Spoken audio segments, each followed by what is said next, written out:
एक छोटा सा शहर जहां एक या दो नहीं बल्कि तीन बहुत बड़े और पुराने रिलीजन्स अपने मसीहा के वहां पर पाक कदमों का दावा पेश करते हैं। तो कुछ ना कुछ पावरफुल और सेक्रेट तो होगा ही वहां पर। वहां इतनी पावर है कि इसके नाम पर तो एक सिंड्रोम तक है। क्रिश्चियंस लोग ये मानते हैं कि वहां पर जीसस की सेक्रेट प्रेजेंस थी। वहीं इस्लामिक लोगों का ये मानना है कि नबी मोहम्मद के पाक कदम उस जमीन पर पड़े थे। और ज्यूइश लोग ये कहते हैं कि जब फ्यूचर में उनके मसीहा आएंगे तो वो भी उसी शहर पे आएंगे।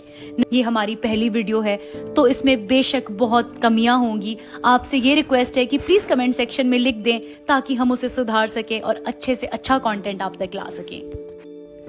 तो हम बात कर रहे हैं जेरूसलम की, जिसे हिब्रू बाइबल में कहा जाता है यरूशलेम। और जो सिंड्रोम की मैंने बात की थी वो था जेरूसलम सिंड्रोम। ये ऐसा सिंड्रोम है जहां पर जेरूसलम की धरती पर पैर रखते ही लोगों में अलग ही साइकोटिक बिहेवियर आ जाता है। और ये कहीं ना कहीं इंटेंस रिलीजियस प्रैक्टिसेस पे होता है। ये एक धर्म के लोगों से केसेस नहीं आते हैं, बल्कि ज्यूइश, क्रिश्चियंस, मुस्लिम्स सभी लोगों ने इस टाइप का अलग एक्सपीरियंस यहाँ फेस किया है। यरूशलेम जो इजराइल की एक छोटी सी सिटी है, उसे इंटरनेशनल सिटी का भी खिताब मिला है। ये ग्लोबल सिंबल है क्योंकि इसकी रिलीजियस और हिस्टोरिकल सिग्निफिकेंस बहुत ज्यादा बड़ी है। तो किस्सा शुरू होता है 16th सेंचुरी से, जब एक दीवार, एक वॉल बनाई जाती है सिटी के अराउंड। और ये वॉल बनाई थी सुलेमान द मैग्निफिसेंट ने। वो ऑटोमन एम्पायर के किंग थे। उन्होंने यहाँ पर 8 गेट्स बनाए, जिनमें से 7 गेट्स को ओपन रखा गया, वहीं 8वें गेट को सील कर दिया गया। और यही गेट कहलाता है गोल्डन गेट या गेट ऑफ मर्सी। अब इस गेट से भी एक बहुत शॉकिंग फैक्ट जुड़ा है कि 3 अलग रिलीजन्स की 3 अलग मान्यताएं हैं इस सिंगल गेट को लेकर। जहां क्रिश्चियंस मानते हैं कि ये लास्ट गेट था जहां से जीसस यरूशलेम में एंटर किए थे। वहीं ज्यूइश ये मानते हैं कि जब उनके मसीहा माउंट ऑफ ओलिव से आएंगे यरूशलेम में तो वो इसी गेट के थ्रू आएंगे। वहीं मुस्लिम्स का ये मानना है कि कयामत के वक्त जिन लोगों ने अल्लाह को याद किया है जिंदगी भर और अच्छे काम किए हैं, वो जन्नत की तरफ इसी दरवाजे से जाएंगे। अगर आप यहाँ की गलियों से गुजरेंगे तो आपको फील होगा जैसे हजारों सालों की किसी हिस्टोरिकल जर्नी जैसी एग्जीबिशन से गुजर रहे हैं आप। यहाँ पर आपको मुस्लिम क्वार्टर्स मिलेंगे, आर्मेनियन क्वार्टर्स मिलेंगे, ज्यूइश क्वार्टर्स मिलेंगे, क्रिश्चियन क्वार्टर्स मिलेंगे।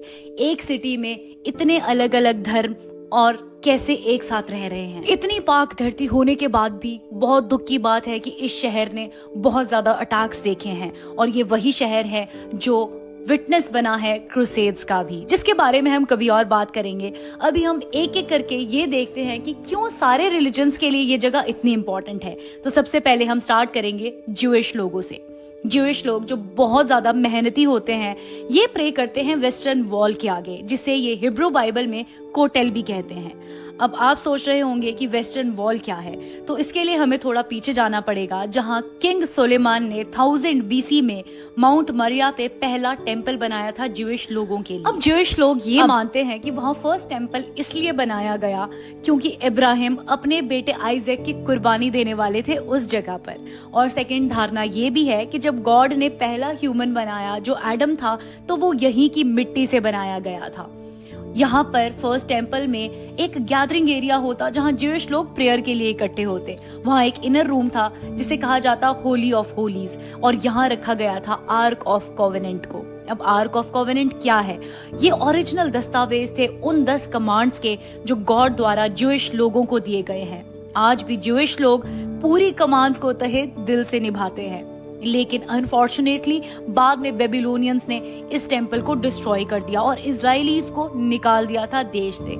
फिर 538 BC में जब बेबीलोनियंस हारते हैं पर्शियन से, तो पर्शिया का किंग साइरस सारे इजराइलियों को वापस बुलाता है और रीबिल्ड करवाता है जेरूशलेम का टेम्पल, और ये बनता है सेकंड टेम्पल।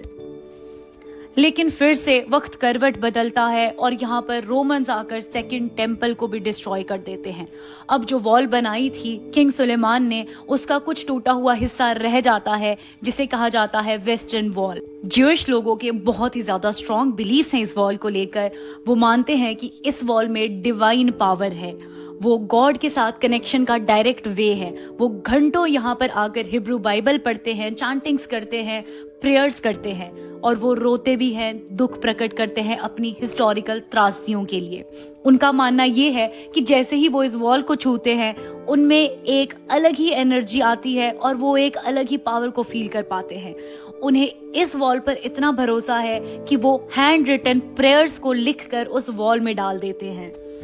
लेकिन जो अगली जगह है वो बहुत ही ज्यादा डिस्प्यूट से भरी है, क्योंकि यहाँ पर एक रिलीजन नहीं, दो रिलीजन इस पर अपना दावा पेश करते हैं। पहले हैं ज्यूइश लोग और दूसरे हैं इस्लामिक रिलीजन को फॉलो करने वाले लोग। इसका नाम है अल अक्सा मस्जिद। अल अक्सा मस्जिद जो है, जिसे अल हरम अल शरीफ भी कहा जाता है, वहीं ज्यूइश लोग ये कहते हैं कि ये टेम्पल माउंट है। ज्यूइश लोगों का ये मानना है कि जब फ्यूचर में उनके मसीहा आएंगे तो वो इस ही जगह पर आएंगे। वहीं मुस्लिम लोगों का ये मानना है कि जो उनके प्रॉफिट मोहम्मद, उनके प्यारे नबी मोहम्मद थे, उन्होंने हेवन का रास्ता इसी मस्जिद से, इसी जगह से तय किया था।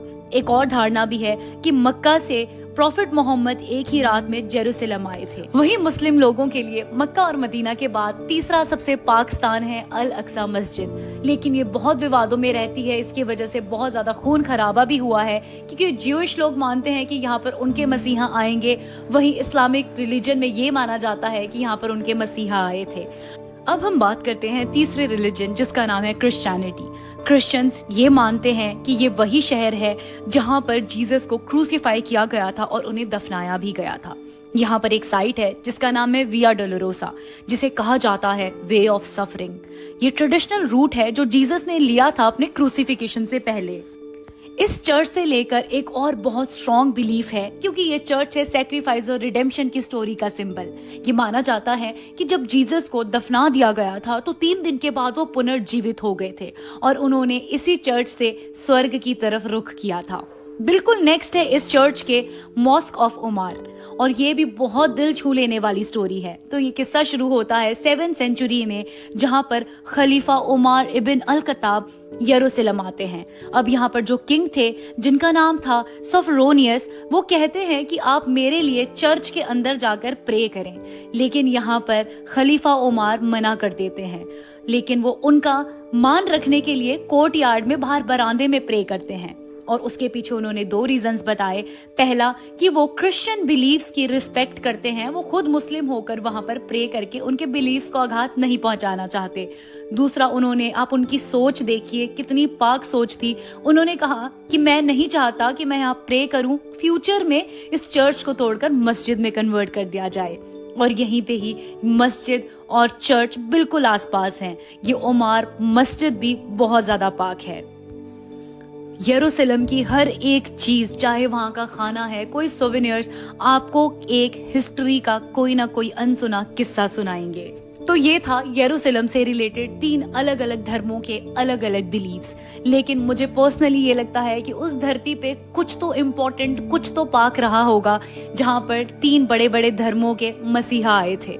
अगर आपको ये इन्फॉर्मेशन अच्छी लगी हो तो प्लीज आप लाइक करें हमारे चैनल को। हमारा चैनल अभी बहुत ज्यादा नया है।